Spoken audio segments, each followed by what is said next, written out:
से लेके कहलगांव तक, बंसीपुर तक, वहां तक जो है, भागलपुर में तो कई बार। तो ऐसे हमारे भाई परम प्रिय, स्वभाव के बड़े धनी और हृदय के संत। और ऐसा नहीं कि हम ही कथा करना जानते हैं, इनकी हम एक कहानी जो सुने थे कि भाई भगवान के तरफ हम चाहेंगे जाएंगे तब तो वो हमें स्वीकार करेंगे, करुणा करेंगे, कृपा करेंगे। तो वो हम हर जगह सुनाते हैं इनकी एक कथा। और आज भी शायद इनके मुखारबिन से, और यदि ये नहीं सुनाएंगे तो इन्हीं वाली जो कहानी हम जरूर सुनाएंगे। वैसे हम सबके बीच जो है आदरणीय, माननीय, सम्मानीय और जनता के सेवा में रत हमारे जो है हृदय सम्राट श्री पूर्व सांसद हमारे माननीय बुलो मंडल जी मंच पर पधारे हैं, साथ में उनके सहयोगी गण। तो इनका एक बार पुनः और जोरदार करतल ध्वनियों से स्वागत करें। जय जय श्री राधे श्याम।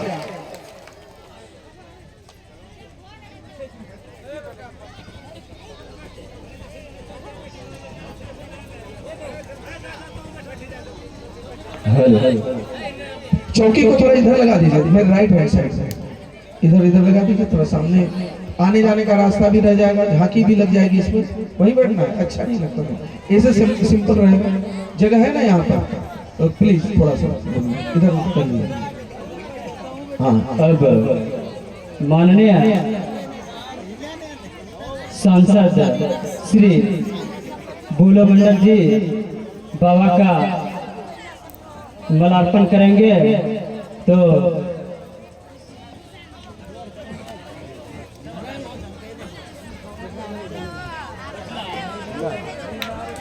जोरदार तालियों से स्वागत किया जाए।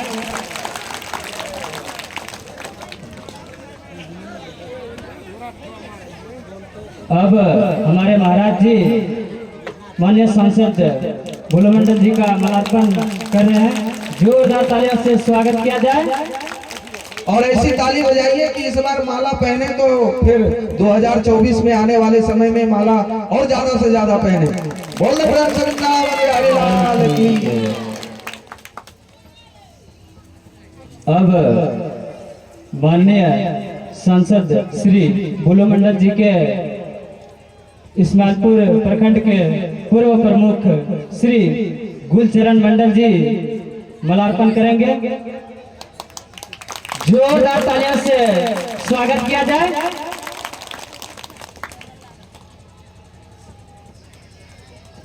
अब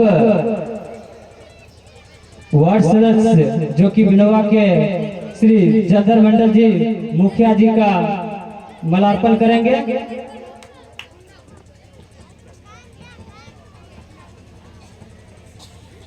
जोरदार तालियों से स्वागत किया जाए।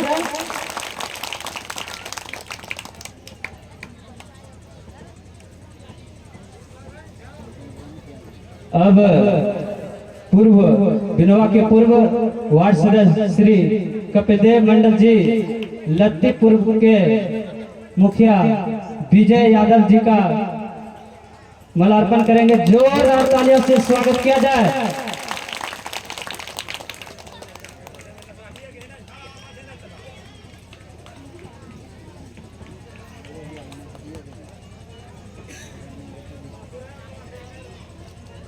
अब युवा वर्ग के टुलटुल कुमार माननीय सांसद बुलो मंडल जी का मालार्पण करेंगे।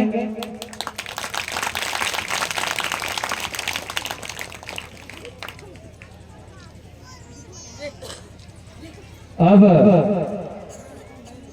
बिनोवा के माननीय पंच महोदय श्री जगन्नाथ साहब सांसद श्री बुलो मंडल जी का मालार्पण करेंगे। जोरदार तालियों से स्वागत किया जाए।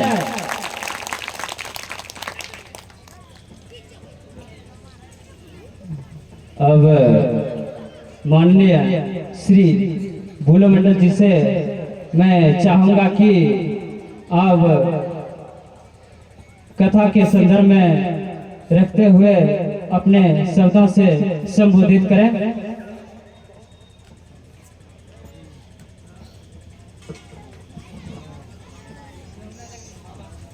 आज कथा का तीसरा दिन, चौथा दिन, श्रीमद् भगवत कथा ज्ञान यज्ञ में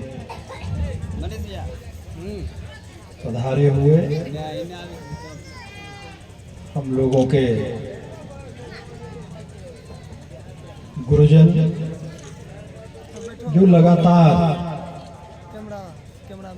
इस जगत के कल्याण के लिए अपने आप को निस्वार्थ, कोई स्वार्थ बहुत नहीं है,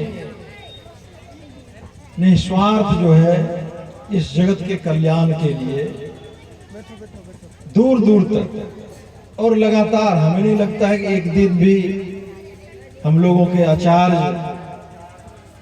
डॉक्टर श्यामा गोपाल जी जो हम लोगों के बीच में हैं, हम लोग के बीच के ही हैं और इतने सरल और मृदुभाषी हैं कि 4 दिन से इनका प्रवचन सुन रहे होंगे आप। हमें लगता है कि विनोबा की इस धरती पर पहली बार इस तरह का प्रवचन हुआ। और ये तो कहा गया है कि जिस धरती पर भगवान के नाम की गंगा बहे, भगवान का नाम सुमिरन हो, उस धरती का वैसे भी कल्याण हो जाता है।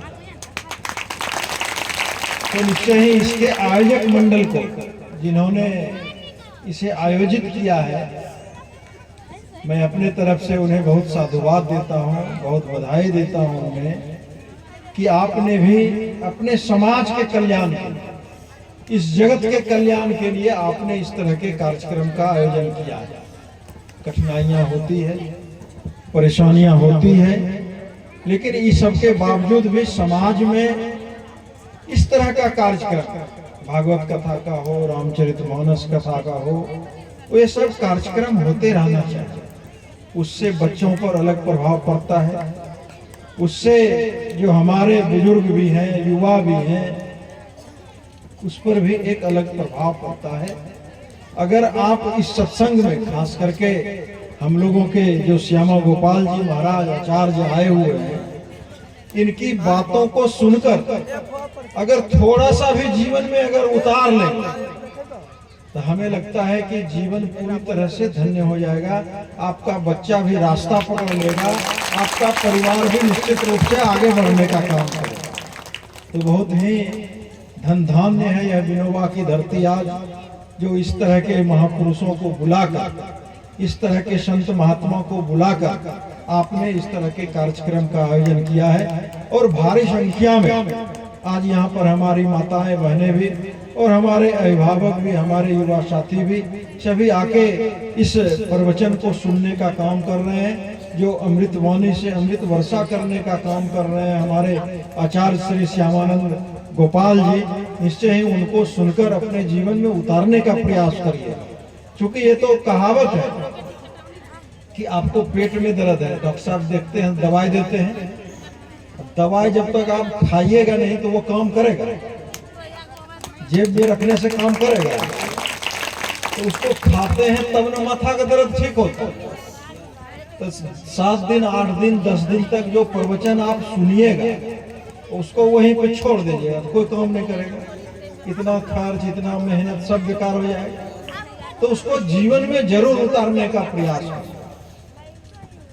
ये तो आचार्य श्री का, श्यामा गोपाल जी का मैं आभार प्रकट करता हूँ कि आप इस तरह के सुदूर इलाके में भी आकर, जो हमारा पिछड़ा समाज है, उसमें आप प्रवचन करके इस समाज को भी ऊपर उठाने का प्रयास किया है। ये सबसे बड़ा सराहनीय काम आपने करने का काम किया। चाहे राजेंद्रीपुर हो, चौका हो, कहलगांव हो, गौराडी हो, सनौला हो, सब जगह रोड के एरिया में तो आप जाते ही, लगातार प्रवचन आप करते ही रहते हैं, लगातार जगत के कल्याण के लिए, समाज के उद्धार के लिए आप लगे रहते हैं। लेकिन इस तरह के इलाके में आकर निस्वार्थ, कोई स्वार्थ नहीं है। ऐसा नहीं कि आपको बहुत बड़ा पोटली, चूंकि यह हमारा पिछड़ा समाज, बहुत गरीब इलाका है हमारा, इस इलाके में भी आकर अगर आपने इस तरह का सराहनीय कदम उठाने का काम किया है तो निश्चित रूप से यह समाज आपके इस कदम के लिए पूरी तरह से कर्जदार है और कर्जदार रहेगा कि चूंकि आपने इस समाज के उत्थान के लिए आपने एक बहुत बड़ा मील का पत्थर आपने गाड़ने का काम किया। इसलिए मैं यहाँ पर विनोबा तमाम वासियों को मैं अपने तरफ से नया साल का भी, नया साल आया है 2024, नया साल का भी बहुत शुभकामना देता हूँ, बधाई देता हूँ कि नया साल हम लोगों के लिए एक अच्छा साल बनकर आवे। यहाँ पर उपस्थित सभी अभिभावकों को भी मैं अपने तरफ से साधुवाद देता हूँ।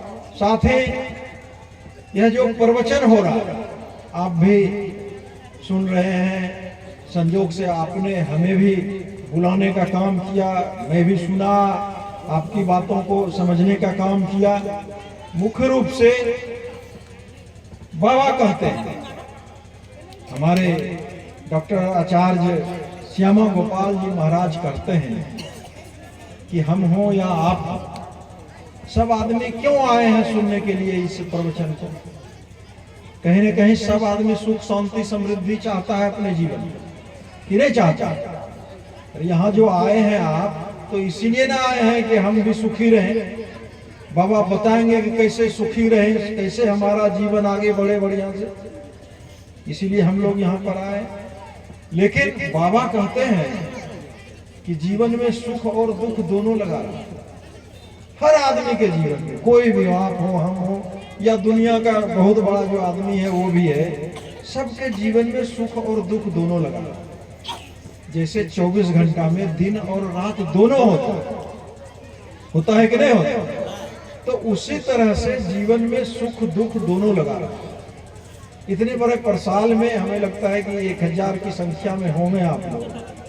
आप बताइए कि जिसके जीवन में खाली सुखे हो, है किसी के जीवन में, उसके जीवन में भी दुख आया है, और जिसके जीवन में दुख आया है उसके जीवन में भी सुख आया है। ऐसा एक भी आदमी है जो कि दुखे है उसके जीवन में खाली। एक समय आता है कि दुख आता है तो सुख भी आ जाता है, सुख आया है तो दुख भी आएगा। इसलिए जीवन में सुख और दुख लगातार आते रहते हैं। इसका उदाहरण है, जब आप राजा हरिश्चंद्र जी की बात करेंगे, हरिश्चंद्र जी को जानते हैं, कथा सुनाए होंगे आचार्य से। राजा हरिश्चंद्र जी को भी दुख ने नहीं छोड़ा, उसको भी किसके यहाँ नौकरी रहना पड़ा, डोम के यहाँ नौकरी रहना। आप राजा पांडव की बात करेंगे तो पांडव को भी 11 वर्ष का अज्ञातवास झेलना था। और जिसको हम लोग लगातार पूजते हैं, जो हम लोग का भगवान है, जिसको हम लोग पूछते हैं श्री राम जी, श्री राम जी को भी दुख ने नहीं छोड़ा, उसको भी 14 वर्ष का वनवास झेलना पड़ा। तब है क्या कि अब जीवन में दुख नहीं आया, इसके लिए हम लोगों को क्या क्या करना, इसलिए तो हम लोग यहाँ पर आए। आचार्य श्री कहते हैं कि जीवन में दुख नहीं आया, इसके लिए माता कुंती, जो महाभारत में कुंती जानते हैं, कर्म की माता है, माता कुंती कहती है कि हे भगवान, जब भी हम आपके सामने जाएं या जब भी हो, हमको केवल दुख ही दुख देना। दुख इसलिए देना कि जब भी हमें दुख होगा तो हम आपका सुमिरन करने का काम करेंगे भगवान, और जब आपका सुमिरन करेंगे तो इससे बढ़िया सुख शांति हमको जीवन में कहीं नहीं मिल सकता है। हम लोग तो यहाँ पर साक्षात 7 दिन 8 दिन तक का कार्यक्रम है, लगातार भगवान के चरणों में रहेंगे, भगवान की बातों को सुनने का काम करेंगे, तो इससे बढ़िया सुख शांति समृद्धि तो हमको मिल सकती है। तो हम तमाम लोग